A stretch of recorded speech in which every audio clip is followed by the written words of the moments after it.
Nah, jadi dari 2014 tuh kita sudah mulai masuk jualan online dan sudah sangat banyak sekali perubahan.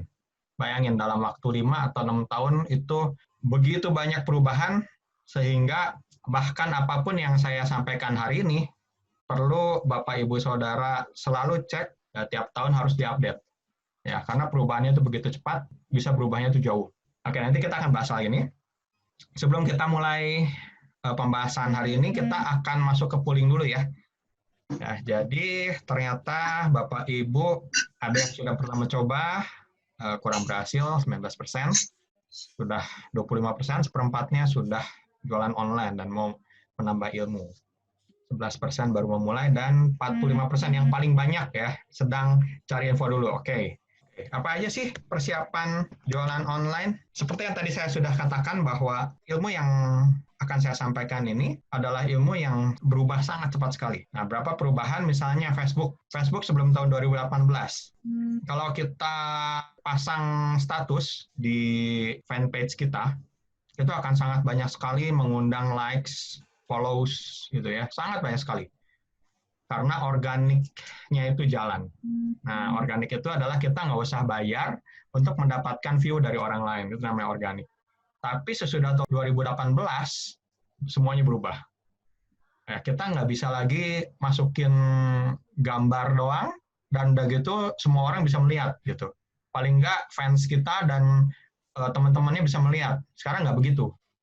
Ya, sekarang Facebook sudah merubah algoritmanya sehingga kalau mau berhasil jualan lewat Facebook misalnya, harus pakai iklan.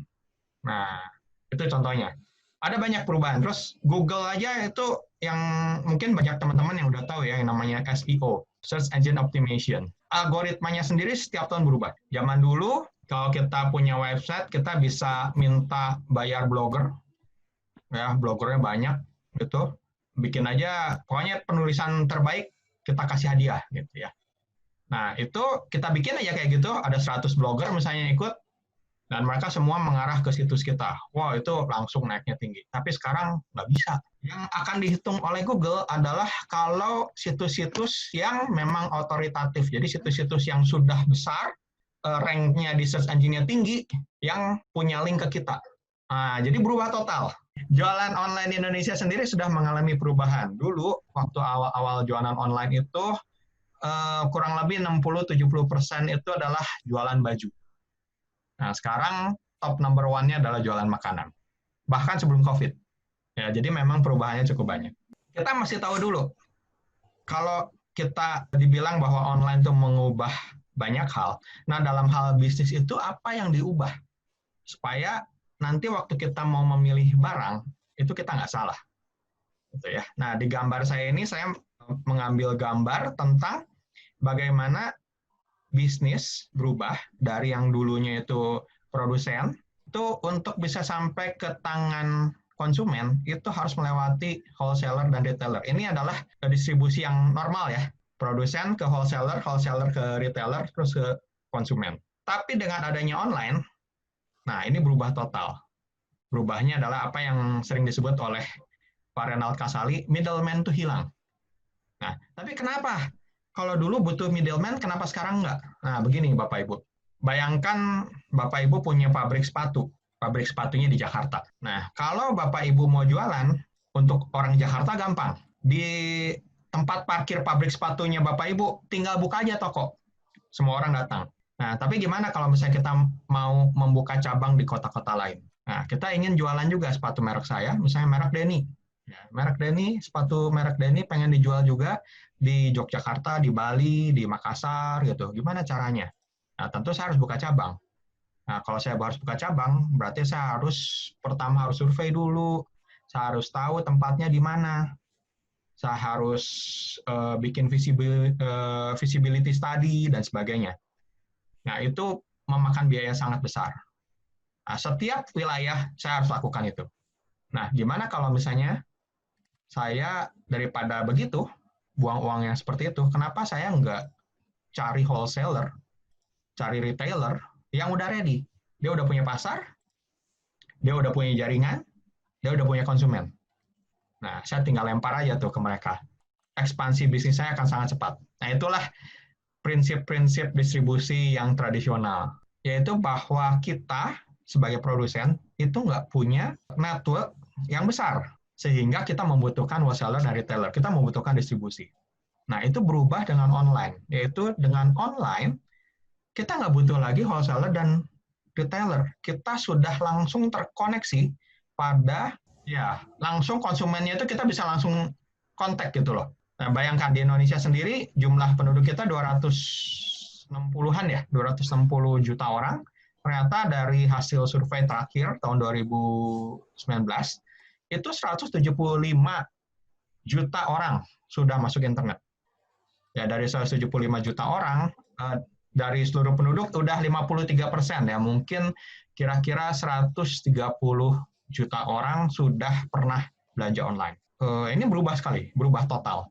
Ya, kita nggak butuh lagi wholesaler dan retailer. Nah, artinya apa? Artinya, kalau produsen nggak butuh distributor, dia bisa bikin toko online langsung, harganya pasti akan paling murah. Kalau gitu, ya mau nggak mau, kalau kita mau masuk bisnis online, ada satu aturan, yaitu kita harus punya produk sendiri.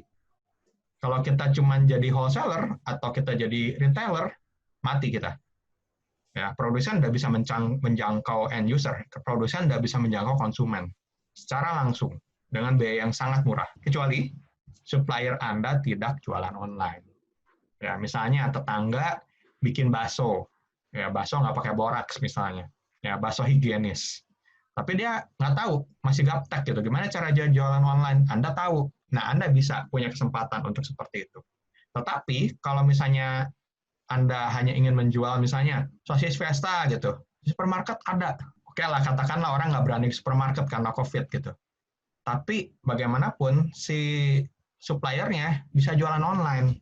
Nah, mesti cek dulu apa dia jualan online atau enggak. Yang kita harus sadari dengan baik bahwa bisnis online udah berbeda lagi dengan bisnis yang dulu jalan gitu loh. Dulu kita masukin barang secara online dari produsen itu masih jalan, sekarang nggak bisa. Ya, produsen sudah mempunyai official store sendiri.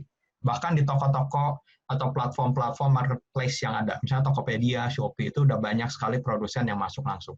Nah, terus apakah bagi Bapak Ibu yang nggak punya produk, dead gitu, nggak punya jalan? Ada lagi. Nah, ternyata sesudah internet jalan berapa lama, ada hal yang berubah.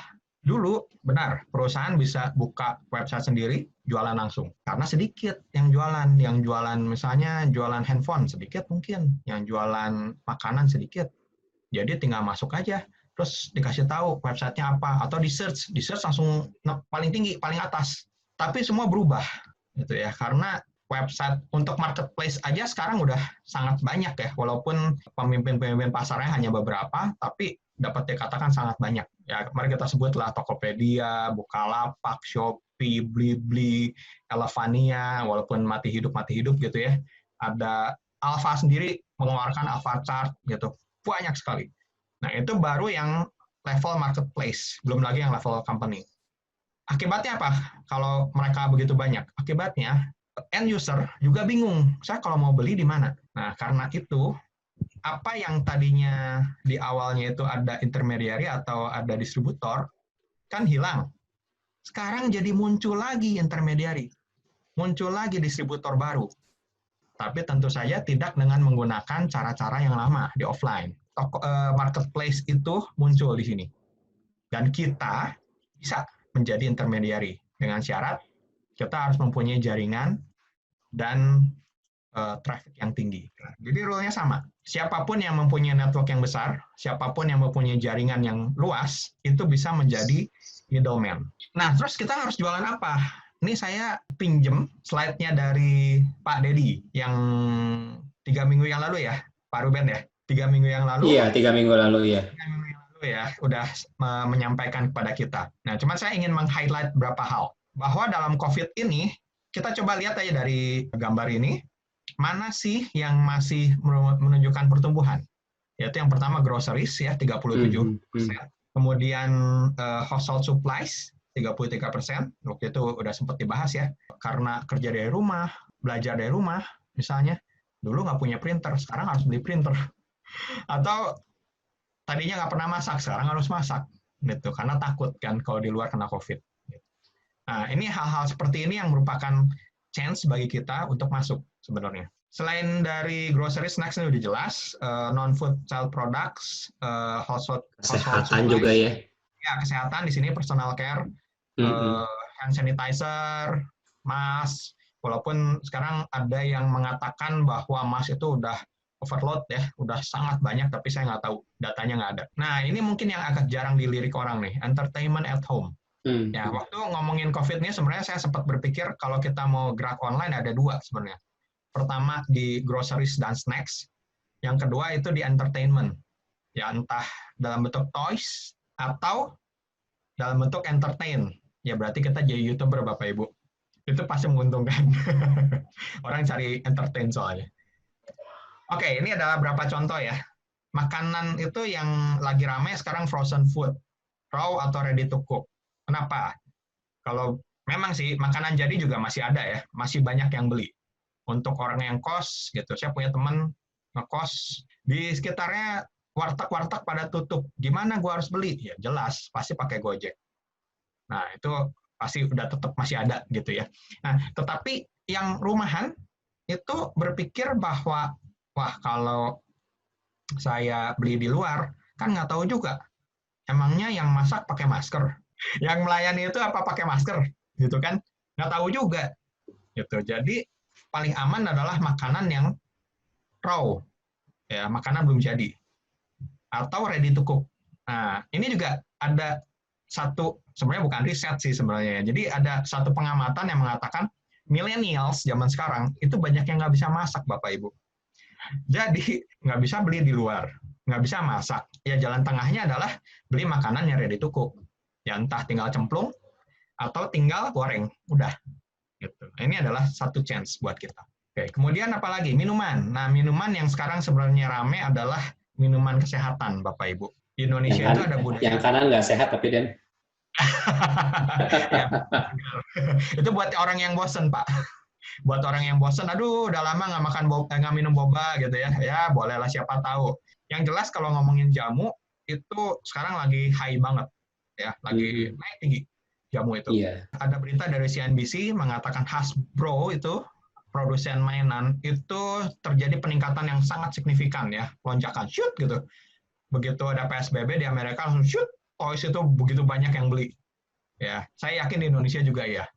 Ya, mungkin Bapak Ibu yang punya anak juga memikirkan dulu si anak bosen ya. Nah, pilihannya kan cuma dua. Tiga deh ya, main sama keluarga, dikasih gadget, gitu kan, yang mana kita tahu semua nggak bagus gitu, ya udah beli toys. Kemudian gimana dengan produk varian? Nah, dalam jualan retail kita bisa memilih dua pilihan. Yaitu pertama, kita mau pilih yang white variannya atau yang deep. Kalau yang white itu yang sering disebut dengan palu gada. Apa lu mau gua ada, gitu ya. Saya sampai cari nih logonya ada, ternyata bener ada store yang namanya palu gada. Apa lu mau gua ada gitu. Palu gada dalam online itu nggak bisa kayak supermarket ya, karena ada keterbatasan display. Nah, makanya kalau kita mau bergerak di palu gada, disarankan kita menjual barang-barang yang trends. Barang-barang yang lagi baru, barang baru ya, baru diproduksi. Ya kayak dulu tuh payung yang dilipatnya kebalik katanya, nggak bikin basah. Nah, itu rame banget yang beli ya. Terus ada apa lagi ya? Pokoknya yang macam-macam lah, yang unik-unik, yang baru-baru gitu. Ya, terus atau barang-barang high demand. Ya, kayak sekarang. Begitu saya punya teman juga kenalan ya. Dia jualan online tuh yang palu gada tuh. Jadi kalau orang lagi jualan durian ya, durian montong ya, oh dia jualan harganya murah banget. Terus dia jualan lagi rame masker dia ada jualan. Ya, cepat berubah kalau kayak gitu ya Den ya? Iya, ya cepat sekali. Jadi dia harus tahu, ini yang lagi muncul apa. Kita juga kalau nggak mau yang seperti itu, kita juga bisa deep. Kalau deep itu kita pilih satu kategori barang, tapi kita punya varian yang cukup banyak untuk barang itu. Yang misalnya Tani Hub. Tani Hub itu kan ngomongin tentang sayuran, tapi dia punya banyak sayuran. Nah, ada satu aturan dalam jualan retail, yaitu lengkap. Nah, karena bayangin kalau kita datang ke satu toko ya, toko kelontong gitu ya. Kok mau beli gula? Ada. Mau beli garam nggak ada. Mau beli micin ada kok. Ada, tapi yang gede. Yang kecil dong kok, nggak ada. Terus gimana? Bete kan kita kan lama-lama. Nah, makanya kalau kita jualan online pun sama aturannya. Selengkap mungkin sesuai dengan kategori yang kita pilih. Gitu ya. Coba bayangkan Tani Hub cuman jualannya hari ini cuman ada sayurannya brokoli misalnya. Brokoli sama kentang sama tomat. Sayur hijaunya adalah kangkung dan bayam. Cari-cari yang lain nggak ada. Misalnya besoknya beda lagi. Sangat nggak lengkap. Itu juga kita lama-lama akan cari ke produsen yang lain atau ke toko yang lain. Gimana kita mencari supplier? Nah, kalau supplier ada 3. Ya, tentunya yang pertama cari dulu di pusat grosir. Nah, balik lagi. Kalau kita ke pusat grosir artinya kita jadi distributor. Nah, berarti harus lihat-lihat tuh produk-produk yang orang lain belum pernah jualan.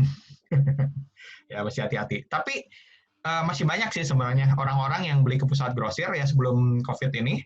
Ya, ini kan kita ngomongin umum ya.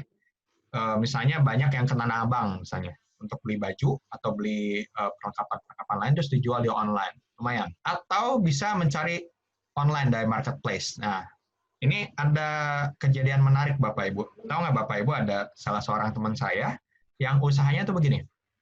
Dia cuman menjadi dropship. Nah, nanti kita akan jelaskan ya dropship itu apa. Dia cuma jadi dropship, jadi dia cari-cari produk yang murah di marketplace, terus dia jualan di marketplace yang lain. Misalnya, dia beli, misalnya ya, di Bukalapak misalnya, terus dia jualnya di Blibli. Bukan cuma di Blibli, misalnya di Lazada, di Shopee, dia buka sampai 10 toko sekaligus. Barangnya apa? Sama dia juga. Bahkan di satu, misalnya katakan Tokopedia, dia punya beberapa toko. Gitu. Namanya lain-lain, tapi barangnya sama. Ya, dan hanya untuk itu aja, gitu. Menurut dia, saya nggak tahu benar atau nggak ya, menurut dia, itu sebulan bisa cuannya itu 10 juta. Untuk itu aja, itu udah dikurangi dengan biaya karyawan. Ya, dia pakai satu karyawan untuk ngurusin satu toko. Dia nggak pernah punya barang sama sekali. Sama sekali nggak pernah punya barang. Nah, tapi nggak tahu apakah sekarang masih bisa jalan dengan kondisi seperti itu. Itu sayang sekali saya belum kontak lagi dengan dia. Atau yang ketiga tentunya produksi sendiri. Kalau kita udah punya barang, jangan lupa kita harus menguji barang kita itu kepada pasar yang kita punya. Yaitu sebutannya itu product market fit. Gitu ya. Kalau kita mau jualan, itu kita nggak bisa berpikir, wah ini kayaknya jamu laku nih. Betul, di luaran jamu laku. Tapi apakah pasar yang kita punya, ya kalau kita mulai kan biasanya kita jualannya di WA misalnya ya. Nah, coba Bapak Ibu lihat dulu kontak WA-nya. Apakah orang-orang itu yang Bapak Ibu kenal, itu jamu itu masuk ke mereka gitu. Jangan-jangan mereka nggak punya budaya minum jamu. Nah, jadi persepsi kebutuhan itu perlu diobservasi dan perlu dites. Kita bisa bergerak dari kita punya produk, terus cari pasarnya, atau kita bisa punya pasar dulu, cari produk yang sesuai. Walaupun banyak yang mengatakan lebih gampang, lihat pasarnya apa, cari produk yang sesuai. Katanya lebih gampang ya. Ya, karena kalau misalnya cari market lagi ya kita berarti harus banyak promosi. Ya, tapi itu semua tergantung dari kebutuhan dan budget yang dimiliki oleh Bapak Ibu. Sesudah kita menentukan target produk kita apa, target market kita siapa, kita bikin profiling. Ya, kita bikin profiling. Ini contoh profiling yang kami suka gunakan. Nah, kita sebut dengan persona pelanggan. Jadi kita bikin dulu kira-kira target market kita siapa. Misalnya kita mau jualan katakanlah salmon ya, ikan salmon frozen gitu. Kira-kira umur berapa sih orang-orang yang beli ikan salmon? Ya katakanlah ibu-ibu rumah tangga ya, ibu-ibu rumah tangga yang punya anak masih kecil. Gitu. Nah ini boleh ditulis gitu ya. Umurnya berapa, gendernya apa, menikah enggak, menikah. Jumlah anak kira-kira berapa, umur anaknya berapa. Kalau anaknya udah remaja kayaknya mungkin nggak terlalu merasa butuh salmon ya, tapi anak-anak kecil biasanya yang jadi target. Lokasinya di mana, pekerjaan apa, dan lain-lain. Kenapa ini harus sampai segitu banyak ya data yang harus kita kumpulkan? Karena nanti yang bagian tengah ini dan yang bagian paling kanan ini, yang di sini ya, yang ini dan ini, itu akan kita gunakan untuk promosi kita. Nah, kita akan sampai ke sana juga. Nah, tapi ini yang Bapak Ibu perlu dapatkan. Paling nggak observasi lah 2-3 orang yang target market yang memang akan membeli produk Bapak Ibu. Ya, tanya tujuannya apa, tanya nilai-nilainya, tanya tantangannya apa terhadap produk itu. Contoh yang kayak tadi lagi ya, salmon. Tujuannya apa? Biasanya kan tujuannya supaya anak sehat. Nah, jadi pengen anak sehat. Nilai-nilainya apa? anak adalah titipan Tuhan. Nah, misalnya gitu ya. Terus tantangannya apa? Susah beli salmon yang bagus. Nah, itulah contoh seperti itu. Itu yang kita akan isi di sana. Dunia online juga ada 2 macam jenis yang bisa kita gunakan. Yang pertama disebut stokis, yang kedua disebut dropship. Nah, di sini memang saya pakai logo istri saya waktu itu saya gunakan slide presentasi ini juga untuk menjelaskan pada reseller ya. Jadi begini, ini adalah supplier ya. Gimana sih kalau stokis itu? Stokis sebenarnya distributor biasa. Jadi reseller atau yang distributornya itu beli dulu barang. Ya, keluar uang dulu, keluar uang, stok barangnya, kemudian dipasarkan. Sesudah dipasarkan dapat uang. Nah, udah. Gitu. Masalahnya di mana? Masalahnya adalah pembayaran. Oke, ada pembayaran ya tentunya. Karena kita harus bayar dulu sebelum duit masuk. Nah, tapi biasanya yang jadi masalah ini kita nggak tahu laku nggak nih barangnya. Gitu. Ya. Tapi ada kelebihan, yaitu waktu kita memasarkan, saat ada yang pesan, kita bisa langsung kirim. Nah, tapi ada cara yang kedua, dropship. Nah, ini yang kita nggak produksi sendiri. Memanfaatkan jaringan kita yang luas untuk memasarkan barang punya orang lain. Nah, kalau ini yang kita pilih, maka kita, nomor 1, kita dapetin fotonya aja dulu. Kalau nggak foto, video. Ya, kita pasarin aja dulu, ya, barang nggak usah beli. Ya, kemudian nanti kalau ada pelanggan yang beli barang ke kita, uangnya masuk, ya tentu waktu pas dia beli barang kita pesen, terus uangnya masuk, terus kita bayar ke supplier kita. Nanti barangnya dikirim langsung dari supplier ke konsumen. Nah, makanya itu disebut dengan dropship. Nah, kalau dropship etikanya biasanya sih yang udah biasa dropship udah tahu ya. Nanti si supplier yang mengirim, dia tidak akan menuliskan nama tokonya. Ya, dia akan menuliskan nama resellernya. Nah, ini yang perlu disampaikan juga, perlu diadopsi juga oleh nanti warung semanggi juga, Pak Ruben. Ya, jadi nanti setiap orang yang masuk di sana bisa jualan dari barang siapapun gitu loh. Nah, jadi sistemnya dropship. Gitu. Kan kenalannya kan nggak cuma di gereja kan, biasanya ada di sekolah, ada di kantor, dan macam-macam. Nah, kita bisa gunakan skema ini. Syaratnya apa sih syaratnya? Syaratnya berarti kalau kita mau menggunakan ini, maka nama suppliernya jangan sampai terbawa. Nah, itu. Ya, jadi misalnya IG Warung Semanggi itu hanya untuk Semanggi misalnya. Ya, tidak di-open keluar. Oke, terus jualan di mana? Nah, kalau kita menggunakan metode dropship udah jelas. Kita nggak usah mikirin terlalu banyak, kita cuma cukup mikirin traffic. Ya, kita cuma cukup mikirin jaringan kita. Nah, prinsip sukses dari toko retail itu sama dengan retail online, yaitu kita harus cari tempat yang strategis. Ya, tempat yang strategis. Ya, katanya place is king gitu ya buat orang yang retail. Ya, kalau kita mau jualan, saya mau jualan di mana? Mau di depan rumah. Oke, memang kelihatannya murah, nggak usah sewa tempat dan sebagainya, tapi orang yang lewat siapa? Gitu kan. Makanya orang sekarang udah bergeser semua ke mall semua. Kenapa? Karena di mall itu traffic udah tinggi. Nah, hal yang sama juga di retail online. Kita harus cari tempat yang trafficnya tinggi. Itu poinnya. Traffic yang tinggi dalam dunia online itu apa? Yang pertama adalah jumlah pengunjung website atau marketplace. Nah, jadi kita harus lihat jumlahnya banyak atau enggak. Bapak Ibu bisa buka website sendiri, tapi jumlah pengunjungnya berapa? Kalau banyak, oke. Tapi kalau sedikit, itu sama seperti Bapak Ibu buka toko di rumah sendiri. Gitu, di mana hanya sedikit orang yang lewat. Jumlah kontak WA berapa? Ini juga traffic. Jumlah followers sosmednya berapa? Ya, followers Instagram berapa? Followers Facebook berapa? Tapi jangan salah, traffic ini hanya berguna kalau misalnya jumlah itu sesuai dengan target market kita. Saya misalnya mungkin punya 2.000 orang di kontak saya, tapi yang mau beli makanan saya misalnya, yang target marketnya kena, sesuai dengan profil pembeli yang tadi saya sudah buat, cuma 100 orang. Nah, berarti trafficnya cuma 100. Nah, terus kalau gitu gimana dong? Kalau kita punya website, kita harus membangun traffic dari nol. Dan ini saat ini sangat tidak disarankan ya. Kecuali Anda ingin membangun brand sendiri. Jadi Anda melihatnya jauh ke depan. Ya, itu bagus, bisa menggunakan website. Tapi untuk menaikkan traffic, itu nggak bisa tanpa duit. Zaman sekarang ya, nggak bisa tanpa duit. Bayangin, dalam sedetik, setiap kali kita menghirup nafas, itu ada berapa puluh ribu website yang dibuat.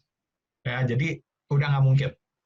Ya, kecuali Anda mengeluarkan uang yang cukup banyak untuk promosi. Dan uangnya itu, kalau mau mencapai level kayak gini, kayak Shopee, Tokopedia gini, di mana sampai 70 juta pengunjung setiap bulan. Nah, tahu sendiri, mereka ngeluarin duit berapa? Ya, kayaknya ratusan juta. Bakar duit ya, Den. Betul, bakar duit. Gitu. Nah, karena itulah lebih disarankan kita masuk ke marketplace yang sudah mempunyai pengunjung tetap. Nah, kita lihat bahwa pengunjung tetapnya itu sudah cukup banyak. Ya, pembeliannya tinggi. Nah, tinggal kita bersaing di display. Kita bisa jualan di mana lagi? Kita bisa jualan di sosial media dan di pesan singkat seperti WhatsApp. Ya, kalau dijualan di sosial media, kita pakai Instagram misalnya, feed atau story.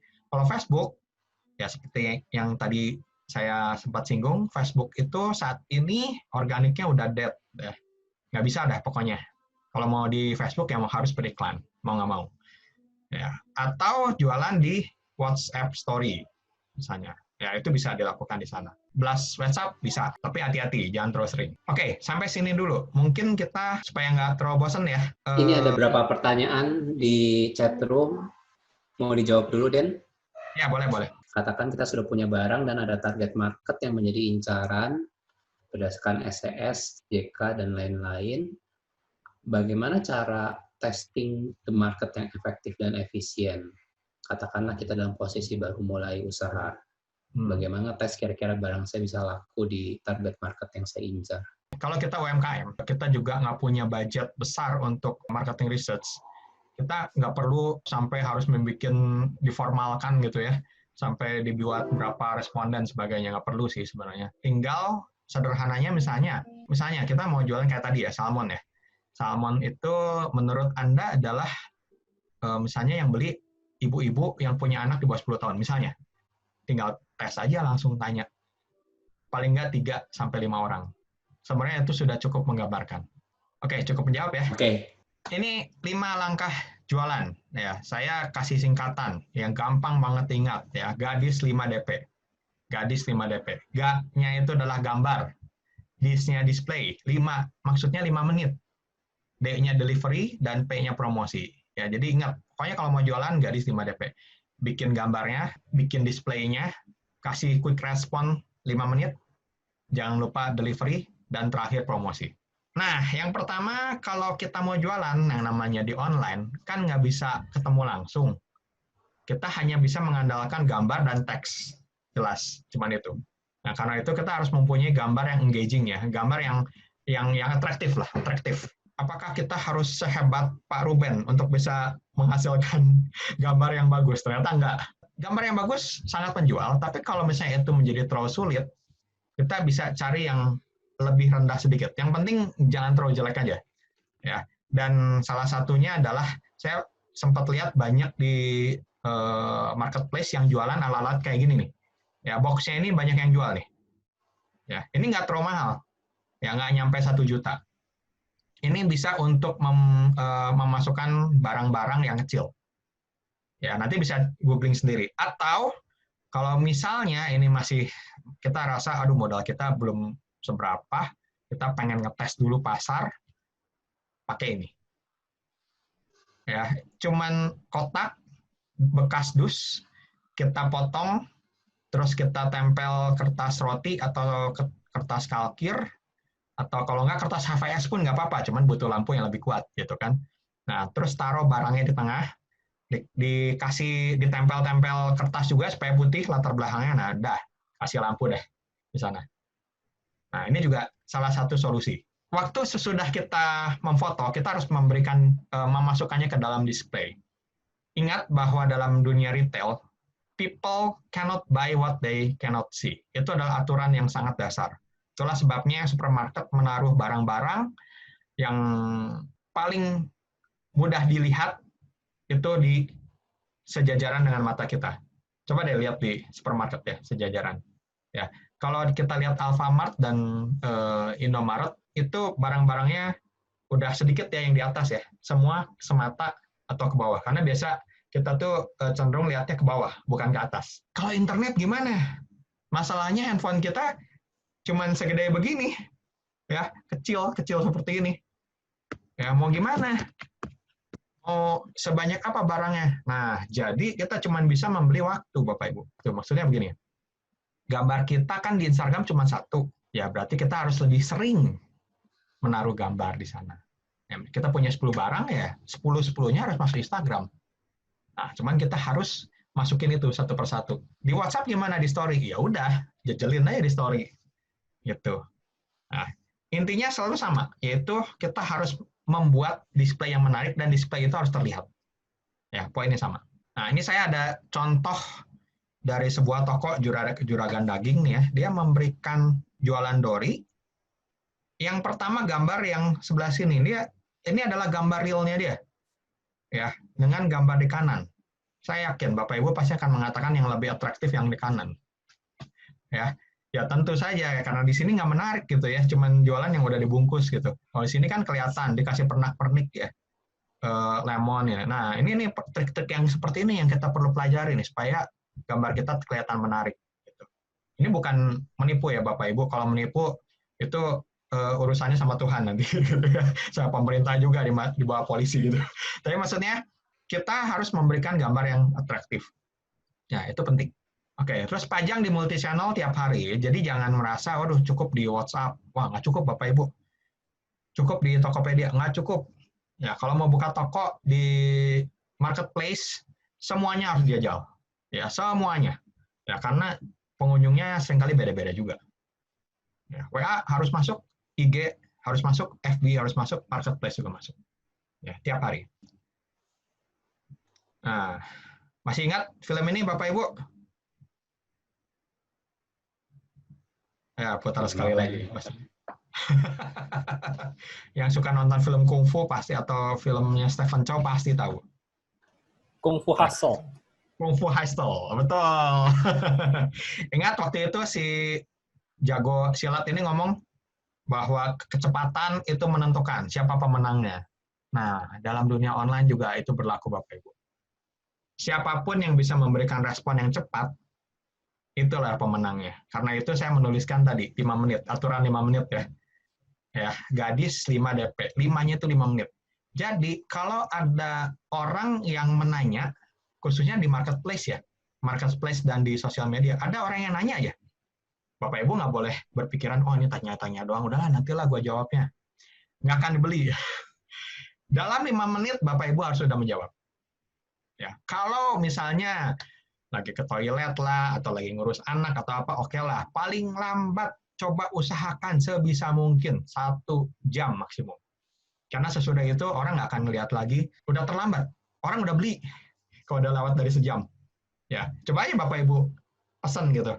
Udah ngelihat harga paling murah di toko itu, tapi nggak ngejawab-jawab, slow respon. Kita nggak jadi beli. Kita beli. Carinya yang lain ya. Iya, cuman beda 50 perak, cuman beda 10.000 perak. Buat apa nunggu gitu? Ya, orang udah nggak mikir lagi seperti itu. Speed determines the winner. Terus gimana dengan order fulfillment dan delivery? Nah, pertama, cek and recheck kondisi barang. Ya, apalagi kalau kita distributor. Ya, kalau kita stokis, kita beli dulu, kita cek barangnya. Jangan sampai udah dikirim, terus rusak. Ya, itu akan backfire ke kita. Ya, orang itu nggak mau beli lagi, ya repot. Bapak Ibu harus membayar ongkos kirimnya. Kadang-kadang ada juga sih yang nggak mau bayar sih. Tapi sangat repot, sangat merepotkan. Kalau Bapak Ibu dropship, ingatkan supplier. Ya, kadang-kadang suppliernya terus sibuk lah, kan pakai admin juga suppliernya. Nah, jadi, waduh belum sempat atau apa, nah, itu perlu diingatkan. Jadi mesti rada cerewet lah sedikit gitu ya. Terus packaging itu harus sesuai barang. Kalau pecah belah, jangan lupa harus di wrap, itu ada standar. Ya, di wrap-nya pakai bubble. Ya, terus di lakban, ya ditutup rapat, itu standar juga. Kalau makanan juga sudah ada ya, kalau nggak salah ya, kalau di warung Semanggi ya. Jadi perlu dibungkus dengan baik lah. Elektronik juga sama.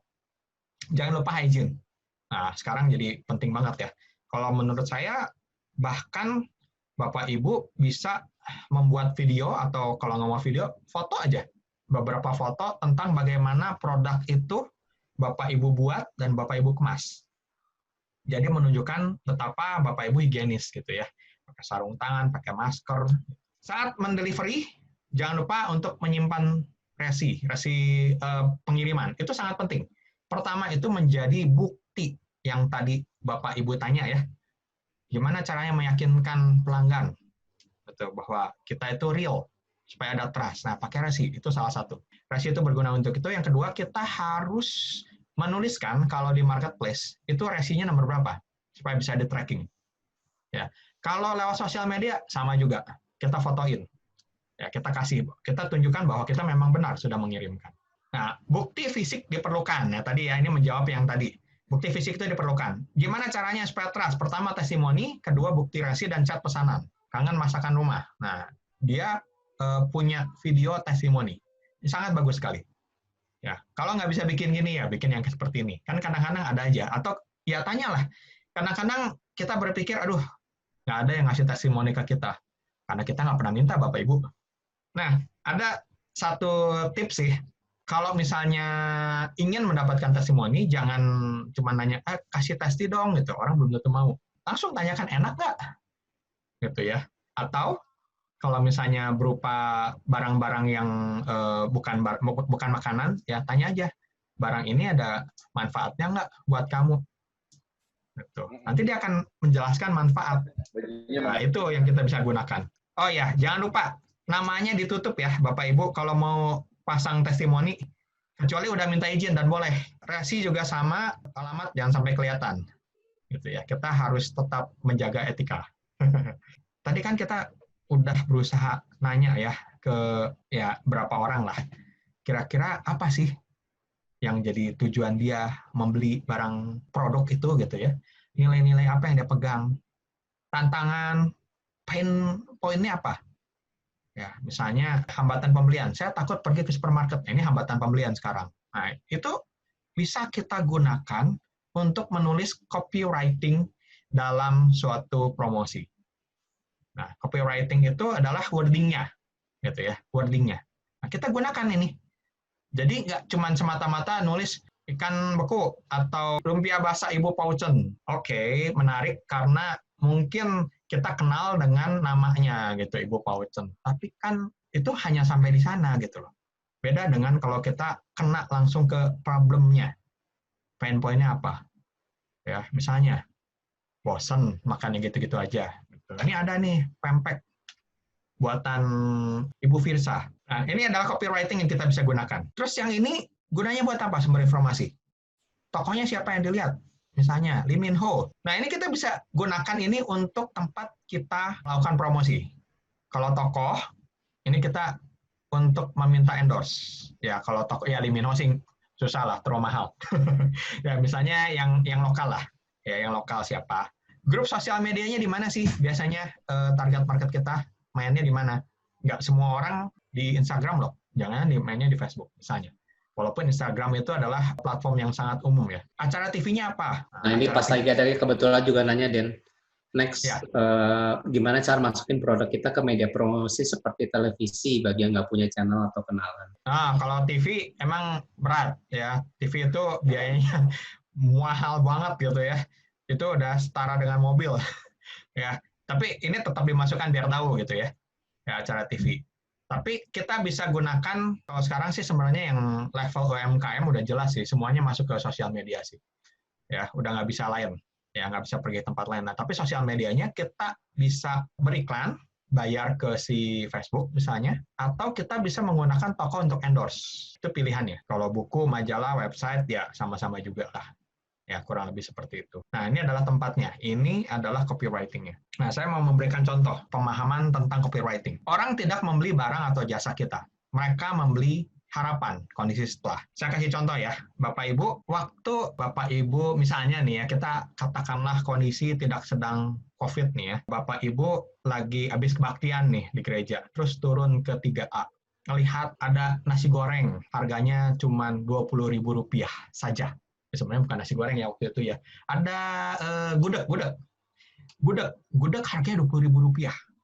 Hari gini gitu loh di Jakarta, di pusat kota, dapat daging cuman harga 20.000 di mall. Siapa yang nggak tertarik gitu loh. Nah, pertanyaannya, apakah Bapak Ibu sedang ingin mempunyai gudeg? Ataukah Bapak Ibu sedang ingin membeli murah, enak, dan kenyang? Saya yakin yang kedua, murah, enak, dan kenyang. Kalau misalnya di saat yang sama ada tukang nasi goreng yang harganya 20.000 juga, jangan-jangan Bapak Ibu beralih ke lain hati, yaitu nasi goreng. Karena harganya murah, kenyang. Kita tidak membeli nasi goreng, kita tidak membeli gudeg, kita tidak membeli barang itu. Yang kita beli adalah harapan kondisi setelahnya. Jarak dari sekarang tempat di mana Ibu ada sampai Bapak Ibu mendapatkan harapan itu adalah biaya yang Bapak Ibu bersedia untuk keluarkan. Jadi kalau kita sudah tahu bahwa kita itu sedang memanage harapan orang, kita tidak selalu harus menjual dengan cara yang biasa, yaitu kita selalu ngomongnya apa yang kita miliki. Tapi kita juga bisa bergerak ke apa yang saya rasakan, apa yang konsumen rasakan, apa yang konsumen alami dalam keseharian, dan apa statusnya. Miliki, rasakan, keseharian, dan status. Makin ke bawah itu makin kuat dorongannya. Saya kasih contoh, baju harganya 50.000. Kalau kita mau mendapatkan profit yang lebih tinggi, yang pertama tentu kita harus membeli produk yang lebih baik. Produk yang lebih baik, hopefully harga lebih tinggi, kita bisa jual dengan margin yang lebih tinggi. Tapi bisa juga lihat yang gambar kedua. Kalau ngelihat ini sangat simpel banget ya. Ada dua pilihan copywriting yang seperti ini. Kaos anak ganteng, 50.000, size S, M, L, XL, bahan katun adem. Tapi ada yang kedua, yang lewat WhatsApp group. Dia bilang gini, anak ganteng, nggak lupa sholat 5 waktu loh. Supaya ingat, kaosnya dipakai ya. Adem kok dipakainya, harga hemat 50.000 aja. Bapak Ibu bisa lihat bedanya? Ya, kalau yang satu, itu ngomongin cuma fitur. Saya jualan kaos loh. Kaos saya ada S, M, L, dan XL. Bahannya katun. Harganya 50.000. Bapak Ibu tidak menciptakan koneksi. Waktu kita memberikan fitur, kita hanya menargetkan kepada ini. Konsumen kita belum punya, jadi punya. Tapi kalau kita bisa sampai ke marketing yang lebih baik, atau ke perasaannya, atau bahkan status ibu yang sukses. Ya, ini yang bisa kita gunakan. Contoh yang lain ya, misalnya jualan makanan. Kayak tadi ya, kalau kita jualan yang kita miliki, kita cuma ngomong, risoles, enak, pedas, level 5. Itu cuma fitur. Tapi kita bisa ngomongin apa yang dirasakan. Kangen sama yang pedas-pedas, ini gue punya, risoles pedas. Misalnya kayak gitu. Kalau kita mau nyentuh yang keseharian, yang kayak tadi ya, setiap hari makanannya itu aja, bosen kan? Nah, misalnya seperti itu. Atau status. Ya, status di sini kalau makanan memang agak-agak sulit ya. Biasanya kalau status itu ke baju dan sebagainya. Promosi online di mana? Di Facebook, IG, broadcast WA, Facebook Ads, Google Ads, atau endorsement. Tadi sudah, ini memang waktunya terbatas, jadi saya cukup cepat aja ya. Content marketing. Kenapa sih perlu content marketing? Ya, jadi kita marketingnya itu nggak cuman, yang namanya marketing itu nggak cuman jualan barang kita gitu loh. Tapi kita harus menggunakan konten-konten yang menarik. Kenapa sih? Karena orang itu nggak suka ditawari barang, kecuali kalau yang membutuhkan. Tapi secara prinsip ya kalau ditawarin terus juga bete juga gitu ya. Karena itu, terus gimana dong? Apalagi yang misalnya barangnya cuma satu, katakanlah kue sus sama lemper. Dia cuma bisa bikin dua ini, kue sus dan lemper. Terus gimana dong? Masa gambarnya kue sus lemper? Hari ini kue sus, besok lemper, besoknya lagi kue sus lagi, besoknya lagi lemper, besoknya lagi kue sus lagi. Kan nggak menarik gitu. Walaupun udah difoto dari angle yang ganti gitu ya. Terus masa mau dibikin lemper dikasih kabut gitu. Ya, tetap aja barangnya cuma dua gitu. Karena itu kita harus menggunakan konten. Nah, kontennya apa? Pilih konten yang entertain dan yang merupakan trending topik. Tujuannya adalah untuk menaikkan followers dan meningkatkan otoritas. Nah, tadi kan ada pertanyaan, gimana sih orang bisa trust sama kita? Nah, orang trust itu bisa logis, bisa secara emosional. Trust secara logik, yaitu dengan menggunakan bukti, ya bukti pembelian, testimoni. Tapi kita juga bisa mendapatkan trust secara emosional, yaitu kalau kita mendapatkan authority yang lebih tinggi. Authority itu didapatkan waktu kita memberikan konten-konten yang berguna, sehingga kita dipandang sebagai otoritas gitu. Kita dipandang sebagai penjual yang dapat dipercaya. Ya, misalnya kayak tadi ya, Kangen Masakan Rumah kan sebenarnya produknya adalah cumi. Tapi dia berulang kali masukin misalnya tentang cumi itu punya vitamin apa-apa, hasil riset menunjukkan seperti ini gitu. Nah, hal-hal seperti itu, konten-konten tambahan seperti itu sangat mendukung, membuat dia mempunyai otoritas yang lebih daripada penjual cumi yang lain. Konten marketing ini nggak cuman sekedar testimoni atau kayak tadi ya, pengetahuan gitu ya. Ada beberapa. Saya kasih beberapa contoh. Oke, yang pertama adalah konten-konten yang indah. Ya, konten-konten yang menarik. Ya, seperti ini gitu ya. Ini konten menarik. Ya, ini hal yang umum. Tapi kita juga bisa masukkan humor atau meme. Cari aja humor-humor yang ada, terus kita ambil, kita ubah lagi sedikit, modifikasi, kita kasih komentar gitu ya. Tapi intinya engage gitu loh, supaya orang tuh merasa, iya lucu ya, oh ya gitu ya. Jadi dia melihat Instagram kita sebagai sesuatu yang entertain, bukan cuman sekedar jualan gitu loh. Nah, ini juga ya, banyak akun-akun yang jualannya gosip. Lambe Turah, Bapak Ibu tahu ya, Lambe Turah itu rasanya nyampe 1 juta ya dia ya followernya. Dulu tuh lagi rame-ramenya. Cuman buat isi gosip. Daripada seperti itu, cari konten yang useful. Gunakan konten-konten yang baik, yang berguna, yang membangun, kita pasang di wall kita. Nah, ini akan sangat membantu. Nah, memang sih orang Indonesia gitu ya, lebih banyak suka dengar gosip ya. Makanya acara gosip lebih laku daripada acara motivasi kayak saya gitu ya. Jauh lebih laku acara gosip itu ya. Sampai sekarang ya, sampai kemarin tuh yang berhenti tuh apa namanya? Gitu kan? Itu kan acara yang gitu ngomong-ngomong nggak bener gitu. Bukan nggak bener sih sebenarnya, tapi usefulness-nya itu minim gitu loh. Tapi ya lebih disukai orang. Kita bisa memberikan tips supaya misalnya tadi saya lihat ada sapi ya. Tips memilih daging sapi yang baik misalnya. Nah, itu bisa kita gunakan. Tips makanan sehat gitu, karena kita jualan makanan. Tips memilih handphone dengan kamera yang terbaik gimana? Nah, itu kalau jualan handphone. Paling baik memang kalau konten marketing kita itu se-line, setema, sekategori dengan barang jualan kita. Tapi jangan meremehkan kekuatan emosional ya. Kadang-kadang nggak nyambung juga masukin aja kalau nggak ada ide. Karena itu tetap akan membuat kita lebih banyak followers daripada enggak. Buatlah narasi yang menarik gitu. Narasi yang menarik yang kayak tadi yang kaos itu kan ya.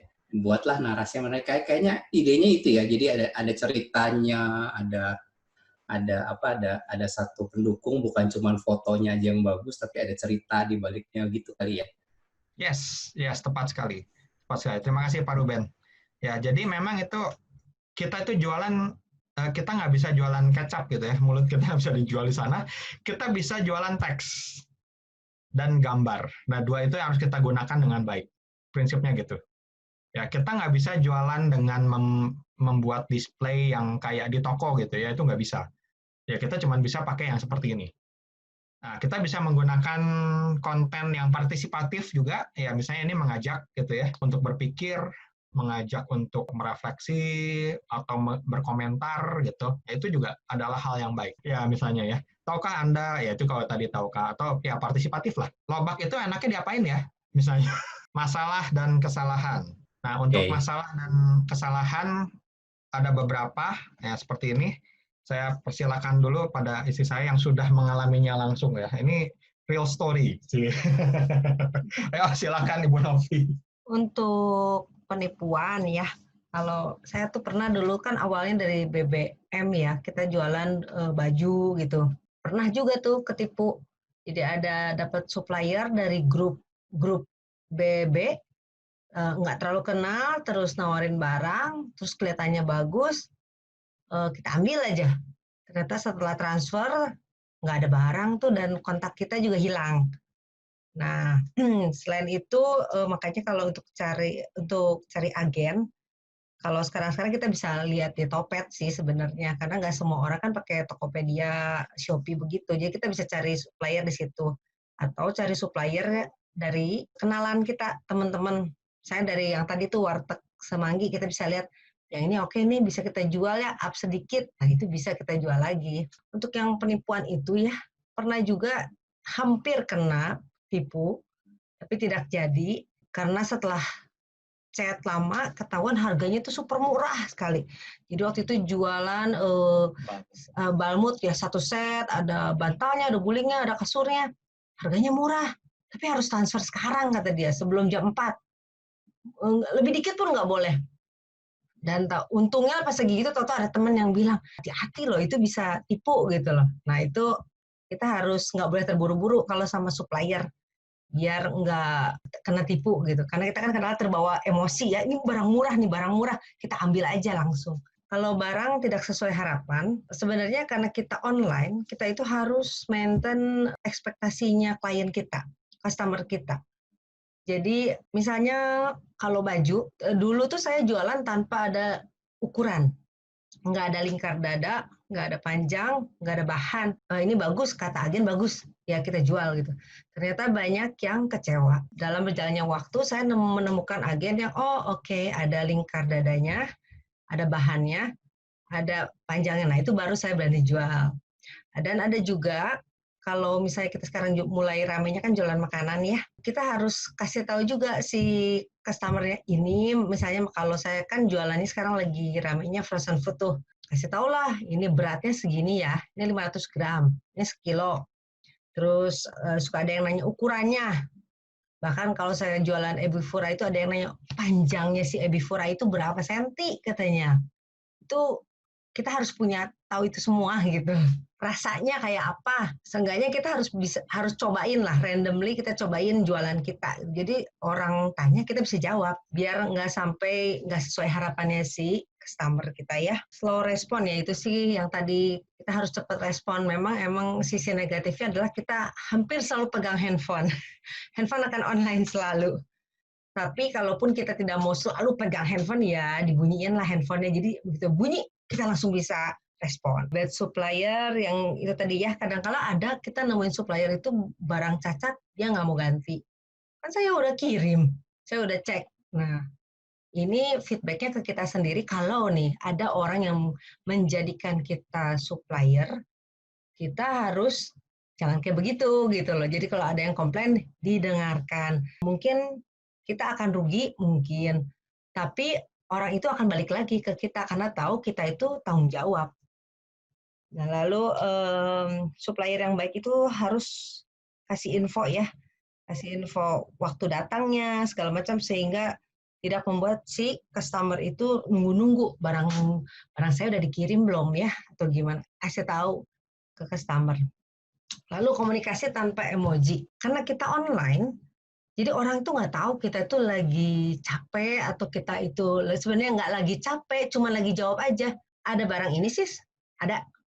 Nah, itu kalau kita yang belinya si customer kita lagi capek, lagi sebel, dijawab gitu sama kita, lebih sebel lagi gitu. Seakan-akan kita sebagai penjual itu nggak sopan atau kasar. Jadi, karena kita online, usahakan pergunakan emoji. Emoji smile, emoji ada yang tangan ditangkupkan, usahakan setiap kalimat kita beri sedikit emoji. Nggak usah selalu ya, nanti jadi terlalu banyak senyum-senyum. Tapi itu membuat si customer itu lebih rileks sama kita. Karena membayangkan kita itu dengan senyum gitu. Nggak kehilangan ini ya, nggak kehilangan emosinya ya, kayaknya ya jadinya ya. Ya itu yang paling penting tuh. Lalu broadcast terlalu banyak, nah itu juga saya hindari sih. Ya ada beberapa yang 3 ini yang tambahan dari saya nih. Broadcast terlalu banyak itu kadang-kadang gini, broadcast itu nyebelin kan sebenarnya, tapi works, harus diakui. Kalau kita broadcast pasti ada yang beli. Ya, nah karena itu nggak boleh terus sering gitu, dan usahakan kalau mau broadcast itu ke orang-orang yang membutuhkan. Gitu, ke orang yang kita tahu membutuhkan. Karena itu kita nggak akan ditolak. Gitu. Posting terlalu banyak sekaligus. Nah, ini juga yang harus di-manage ya. Kita punya 10 barang baru. Itu kalau kita posting sekaligus, bayangin pelanggan kita itu ngelihat di wall-nya dia, itu langsung keluar 10 barang kita. Fraud gitu loh, 10. Itu nyebelin banget sih sebenarnya. Jangan dikeluarin semua sekaligus. Mungkin sekarang, nanti siang, gitu ya, nanti malam. Kemudian yang terakhir adalah tidak melakukan promosi. Promosi itu penting. Kalau kita nggak promosi, kita nggak dapat yang sesuai dengan yang kita inginkan. Ya, karena itu ya tetap harus dilakukan promosi dengan berbagai cara. Kalau saya menyarankan jangan takut untuk keluar uang. Kalau Bapak Ibu mempelajari tentang startup ya, kalau zaman sekarang gimana sih caranya supaya bisa mulai bergulir gitu, orang mulai beli. Jadi prinsipnya itu orang itu untuk bisa beli ke kita itu membutuhkan effort yang gede gitu ya. Jadi ada kayak gunung yang tinggi yang dia harus seberangi untuk bisa membeli produk kita. Tugas kita menghilangkan gunung itu. Caranya gimana? Kita harus kasih diskon. Ya di awal. Karena kalau enggak, barang kita nggak lebih murah, kitanya nggak lebih ramah, gitu. Orang nggak akan mulai membeli. Ya, memang kita harus mengeluarkan sedikit biaya, sedikit upaya. Gitu. Tapi kita harus lihatnya ngeluarin biaya segini, hasilnya lebih besar jauh daripada itu. Nah, itu startup sekarang kan banyak bakar uang. Buat apa ya? Untuk dapetin customer pertama. Dan itu memang suatu hal yang lumrah saat ini dilakukan. Ya, tinggal kita manage aja, jangan sampai abrek-abrekan gitu ya, wah kasih diskon gratis gitu ya. Nah, tahu-taunya kita cash flow kita nggak jalan, ya itu juga nggak bisa sih. Dari saya bahannya sampai sini. Silakan mungkin bagi teman-teman Kalau yang ada ingin pertanyaan, silahkan tanyakan langsung unmute saja. Terima kasih Pak Denny. Ya. Ini tadi kan di awal pertanyaan ada beberapa isian sebelum join di meeting ini kan sudah pernah memulai atau belum gitu kan. Saya sih belum pernah memulai, cuma pertanyaan saya itu kalau dalam hal pemasaran makanan gitu ya, memulai bisnis online ini, saya tuh sering mendapatkan penawaran dari teman-teman gitu. Kayak semacam tester gitu loh. Itu menciptakan suasana yang roso gitu. Saya kan orang Jawa, jadi kayak roso gitu. Kalau kita nggak beli kok rasa-rasanya kok nggak enak ya gitu. Jadi itu suatu ini ya, suatu teknik juga menurut saya kan. Jadi dia spend money, bakar uang sedikit aja gitu ya, tester. Jadi misalnya jualan kue apa gitu, tester. Jualan kopi tester gitu kan. Next-nya kita beli gitu. Nah itu apakah itu masuk dalam metode pemasaran dalam hal untuk mencari pangsa pasar gitu ya.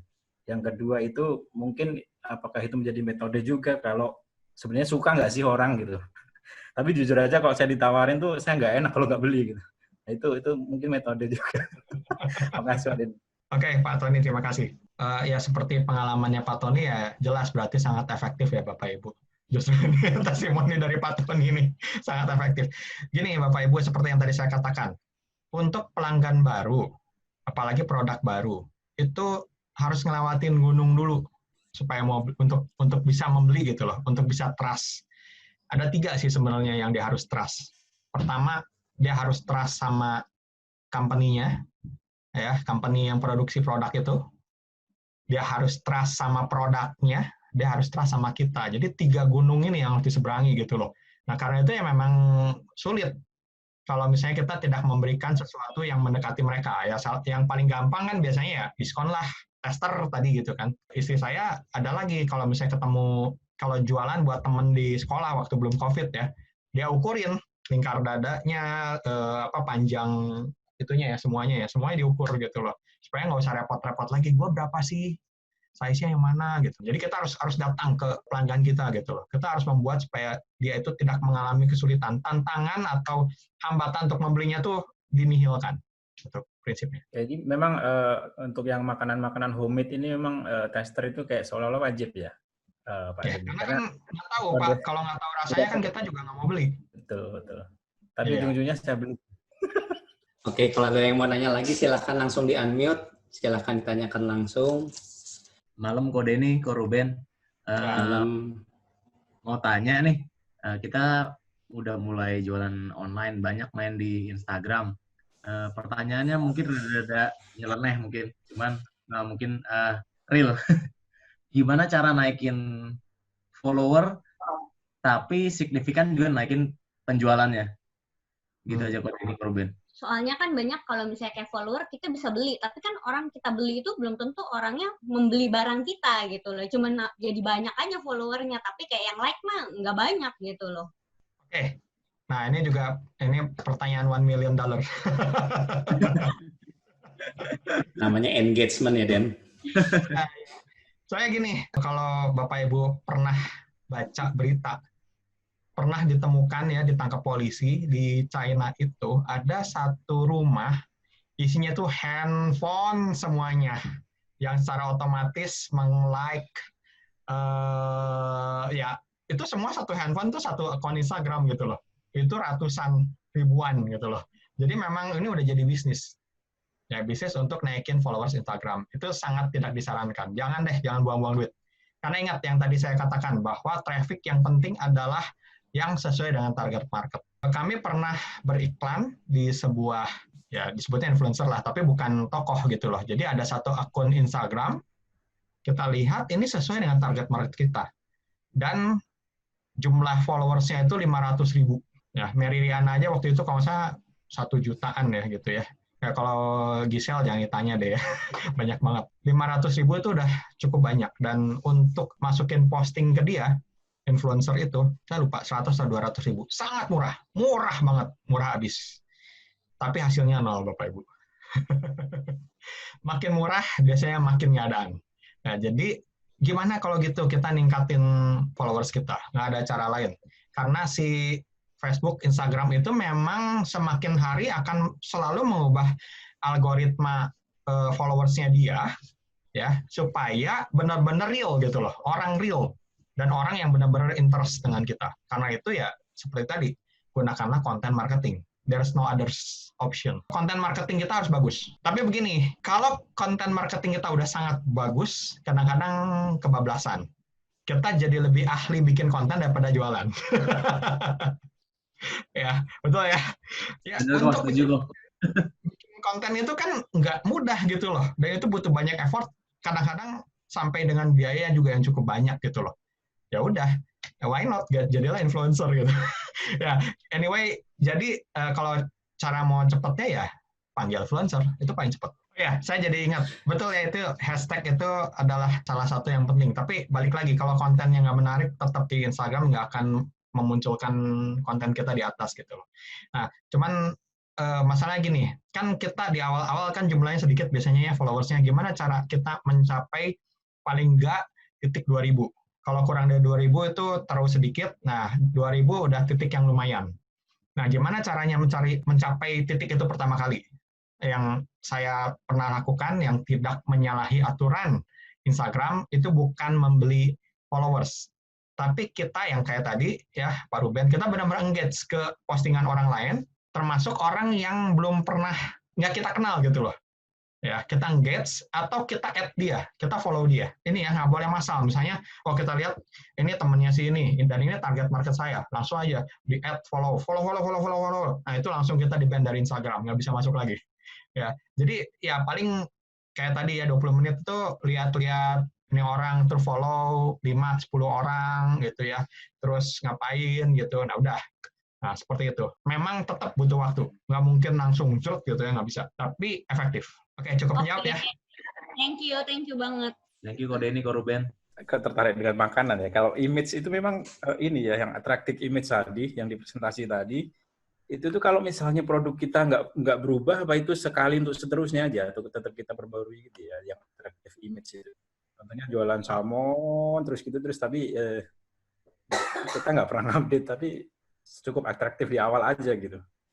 Oh, nggak bisa. Yang tadi itu. Jadi kita harus punya atraktif foto. Jangan satu. Kalau satu kan masalah gini.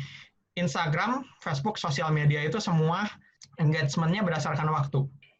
Jadi yang begitu posting pertama itu yang new post gitu ya. New post itu yang akan termasuk yang didahulukan oleh Instagram untuk ditampilkan ke banyak orang gitu loh. Jadi kalau misalnya posting kita udah sebulan yang lalu, nggak usah sebulan yang lalu, seminggu yang lalu juga udah berkurang jauh gitu ya. Paling cuma berapa jam pertama aja itu yang kenceng. Ya udah gitu berkurang. Nah seperti itu. Jadi nggak mungkin sih dengan satu produk sih sebenarnya. Ya paling nggak misalnya foto dari berbagai sudut yang tadi ya. Foto berbagai sudut atau misalnya jualan salmon, kan bisa aja kita foto tentang salmon itu bisa dibikin apa? Kita masukin resep tentang masakan pakai salmon, kita foto yang lain. Kan kita boleh memasukkan salmon yang udah jadi, tapi udah gitu kita memang ngasih tahu foto produk kita itu seperti ini. Ya kita bisa banyak angle lah. Ya tadi harus pakai content marketing. Dan selain itu jangan lupa yang tadi saya katakan, Kalau kita mau jualan retail, itu harus lengkap Bapak Ibu. Jadi kalau kita mau punya brand di salmon bisa, tapi kalau enggak, saya yakin nggak akan bisa mencapai apapun yang kita harapkan gitu loh. Nggak bisa cuma satu produk. Itu sangat sulit sekali gitu ya. Kecuali cuma buat nambahan ya, supaya bisa jajan Kentucky gitu sekali-kali. Itu bisa. Brand penting ya. Penting. Tapi kalau di awal jadi belum terlalu penting sih. Pak Ruben. Sampai level tertentu baru kita mesti create Karena brand ya. nanti kalau kita buang duit untuk brand di awal bisa habis duluan tuh duitnya. Brand kan mahal. Gimana soal Palu Gada dan brand Den? Kalau Palu Gada kan sebenarnya tidak ada, dia tidak terkait dengan satu produk. Sebenarnya kalau kita salmon jelas gitu, salmon gitu. Kalau Palu Gada gimana tuh? Sebenarnya kalau kita udah masuk ke namanya marketplace, brand itu jadi nihil sebenarnya. Itu dia tuh. Ya, kerugiannya masuk marketplace itu semua orang nggak ada yang ingat nama tokonya. Semua orang hanya ingat nama marketplace-nya apa. Belinya di Shopee, nggak pernah disebut belinya di toko Anu gitu, nggak ada. Gitu ya. Selalu disebut nama marketplace-nya. Itu kerugiannya sebenarnya. Ya, kalau misalnya buat kita yang memang UMKM, apalagi UMKM dadakan gitu ya, gara-gara COVID doang, ya nggak terlalu penting lah. Palu Gada akhirnya akan kebentuk value yang diingat tentang kita, ya positioning kita adalah ya Palu Gada. Tren yang tadi. Ya, kalau mau barang-barang yang ngetren, datang pada dia. Gitu loh. Itu adalah trennya. Itu adalah brandnya, positioningnya. Gitu. Nah, tapi kalau benar-benar nggak ada polanya, jadi benar-benar pokoknya temen gue jual apa, ya nggak bisa. Pasti nggak ada, brandnya itu nggak muncul. Jadi sebenarnya harus spesifik ya. Tetap harus spesifik ya ujung-ujungnya ya. Spesifik atau ya itu ya positioning kita lah. Gimana kalau yang hidup kok yang jualan ngetren-tren itu Palu Gada itu banyak yang hidup. Sekarang dari tadi kan cerita tentang produk ya Den. Produk gitu. Gimana soal services? Yang mau ditanya apa nih? Kan kalau menjual produk, menjual service gitu, misalnya service mengajar les atau apa gitu. Bagaimana dengan begitu? Sebenarnya prinsipnya sama sih. Kalau service kan beda dengan produk. Kalau produk udah ada marketplace-nya. Nggak semua service ada marketplace-nya. Tapi kalau ada, ya kita masukin ke marketplace itu. Gitu. Kalau enggak, ya kita bisa punya website sendiri. Gitu. Prinsipnya sama. Sosial medianya sama, website-nya juga sama. Gitu. Tapi ya website, ya ada resikonya kita harus naikin traffic-nya sendiri. Cuman kalau service kan lebih kena ke brand ya, Pak Ruben ya. Kan service-nya pasti tertentu kan, nggak mungkin Palu Gada kan. Lu mau tukang AC, gue punya. Lu mau OB, gue punya gitu. Lu mau konseling, ada juga gitu kan. Nggak mungkin. Marketplace kalau ngajar itu kan memang saat ini number one-nya Ruang Guru. Ya, tapi kalau yang Pak Ruben mau yang apa nih? Yang saya tahu ada beberapa sih. Ada projects.co.id itu yang desain grafis, IT gitu-gitulah. Atau mau bikin video-video misalnya buat kawinan atau mau bikin gambar dibuat kartun gitu. Nah, itu tuh ada di projects.co.id.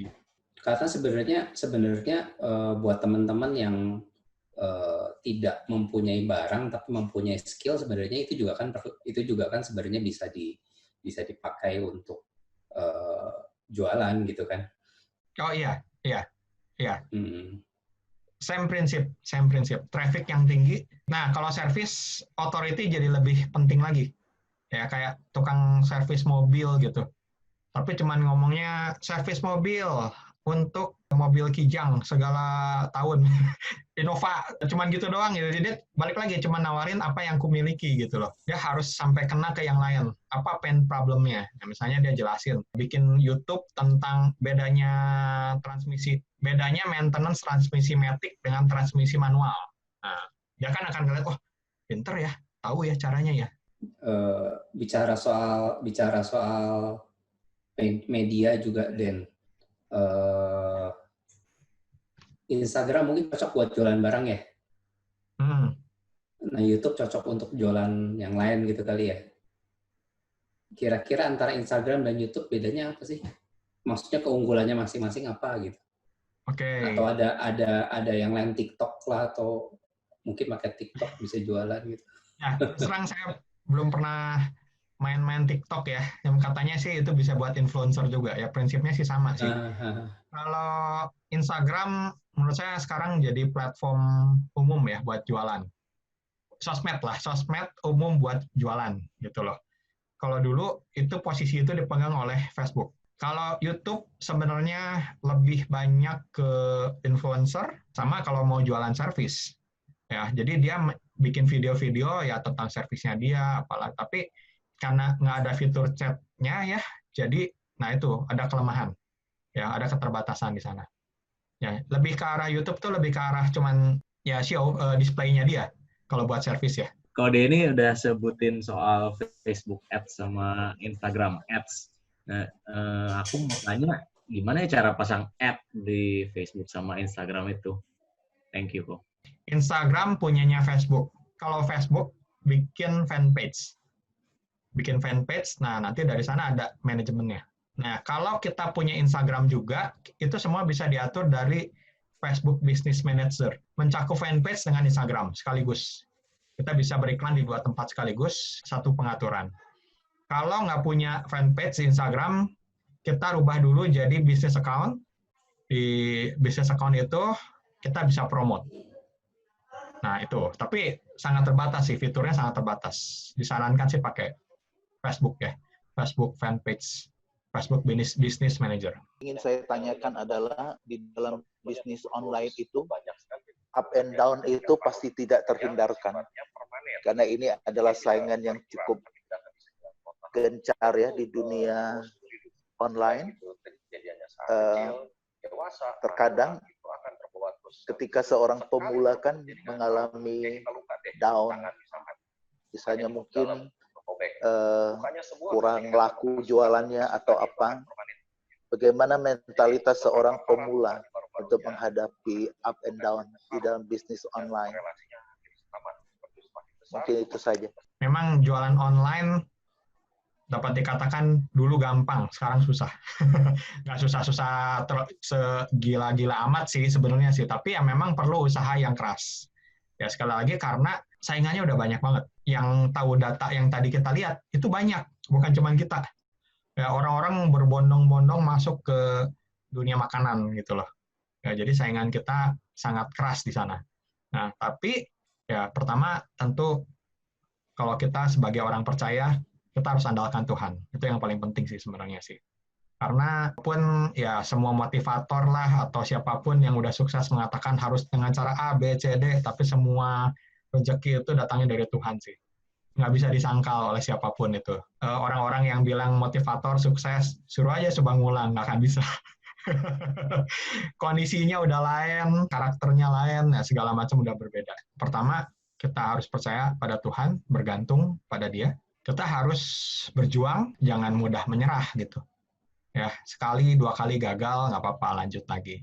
Kali ini barangnya salah gitu, ganti barang baru. Mungkin target marketnya salah. Coba cari produk market fit. Mungkin promosinya salah. Ya, jangan lupa dunia online itu berubah begitu cepat. Ya, kita harus ikutin.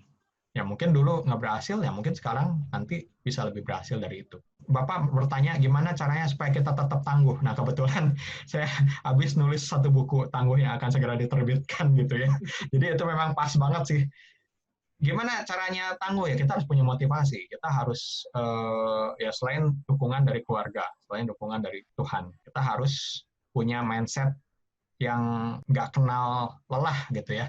Saya ingat ada satu artikel yang mengatakan begini, pernah tahu nggak bahwa semua atlet Olimpiade waktu di riset ternyata salah satu ciri mindset yang dimiliki oleh para atlet itu adalah mindset bahwa saya tidak akan gagal pokoknya. Saya harus berhasil, berjuang pokoknya setengah mati. Jadi begitu misalnya pelari ya, begitu door gitu lepas gitu, mereka udah nggak mikiran, pokoknya saya harus berhasil. Nah itu tuh mindset yang luar biasa tuh. Ya kalah nggak apa-apa, tapi pokoknya pada saat tembakan itu udah dibunyikan, udah pokoknya nggak mikirin yang lain, pokoknya berjuang aja. Titik. Ya, memang harus seperti itu Pak, namanya usaha. Saya yakin teman-teman yang udah melewati usaha ya mengalami hal yang sama. Kalau Denny, kalau misalnya fokusnya itu mau bangun branding sebuah produk, nah apakah dia itu dalam membangun brandnya itu masuk juga ke marketplace gitu? Cocok nggak ketika dia mau bangun brandnya, dia masuk ke marketplace gitu? Awal atau udah established? Kalau baru bangun sangat tidak diperlukan sih sebenarnya. Produknya apa dulu? Misalnya gini, saya ngebayanginnya misalnya ya. Fashion, aksesoris. Oh, fashion, aksesoris. Kalau produknya unik, bisa masuk marketplace karena nggak ada saingan. Tapi kalau banyak saingannya, no, ya percuma. Kita nggak akan dikenal. Orang cuman akan tahu Tokopedia, Bukalapak, Shopee gitu, nggak akan nyebut nama toko kita. Kecuali kalau kita memang produk sendiri dan barang kita nggak ada, orang lain nggak punya. Nah, kenapa merek-merek terkenal sekarang bikin official store ya? Karena mereka satu-satunya, udah tahu kan. Asus misalnya bikin official store di mana-mana, ya tahu kok. Asus kok mereknya nggak mungkin ditiru gitu kan. Nah, untuk brand ini, untuk membangun brand masih banyak cara sebenarnya. Nggak harus kita benar-benar bikin brand secara online. Ya harus. Misalnya, brand itu identik dengan promosi ya. Untuk bisa bikin brand awareness itu promosinya tuh mesti luar biasa. Nah, untuk bisa dapetin biaya itu boleh aja sih. Kita masukin barang dulu ya. Kalau misalnya baju, masuk ke department store gitu ya misalnya. Nah, bisa masuk ke sana. Tapi kalau ke marketplace itu kayak ITC Bapak Ibu. Kayak ITC. Kan kita nggak inget tuh nama toko di ITC itu jarang yang inget gitu loh. Ya, kecuali kalau kita benar-benar build image gitu ya, apa ya toko-toko yang branded gitu loh. Kalau kita mampu membuat seperti itu bagus, kita bisa bikin brand. Tapi kan itu balik lagi, cost-nya sangat tinggi. Jadi marketplace bukan tempat untuk bangun brand lah ya? Ya, menurut saya sih bukan. Jadi kalau mau bangun brand ya memang benar-benar harus dari bawah, website sendiri gitu segala macam ya. Yang which is yang tadi seperti Denny bilang ya cost-nya agak cost dan waktunya juga sesuatu gitu. Ya, betul. Oke, sebagai penutup, Den, mau ada 1-2 patah kata? Kita sudah melewati 2 jam lebih ini. Untuk kesimpulan apa, Den, kira-kira? Prinsipnya sih, jangan mudah menyerah ya, itu memang nggak mudah. Ya pertama sih kita harus selalu ikutin trendnya itu apa. Terus kita jangan jual barang itu sekedar gue punya ini, lu bisa dapetin ini gitu. Lu bisa memiliki ini, lu bisa ini, bukan.